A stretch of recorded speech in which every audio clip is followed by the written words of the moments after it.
Hello everyone, welcome back to ProTech Genius. Well, this is me Surya Prakash, and in today's video, I'm going to show you how you can record your phone screen in an iPhone. So, in order to record your phone screen, you don't need to download any third-party applications from the App Store. Well, I tried two of these, and to be honest, none of this is as good as an Android screen recorder. It's because of the iOS limitations. So, what do you got to do? As you can see, I am recording my screen in an iPhone. So in order to do that, all you gotta do is go to your settings. In here, you will find an option known as Control Center.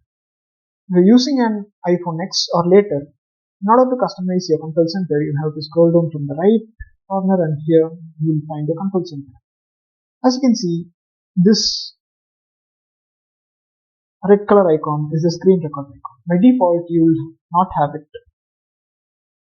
in your iPhone. So if you not find it in your iPhone, you just got to add it to your control center. In order to do that, you have to click here, long press here in order to come to this page, and you have to click on this add control.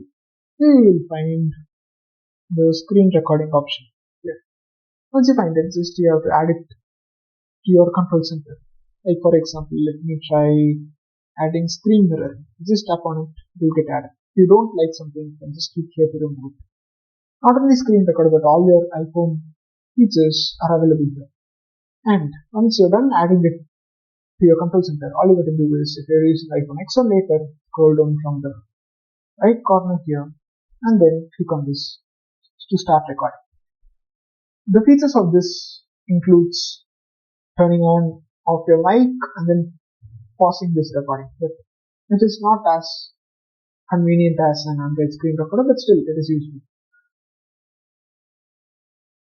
By default, the videos which you record are going to be stored to your photos, but if you want, you can save it to some other things. See, these are the options. In order to open these options, you have to long press the screen recorder and you arrive to this page. I hope this video was helpful to you. If you do like this video, do not forget to click on the thumbs up button and the subscribe button next to it. Thanks for watching. Bye.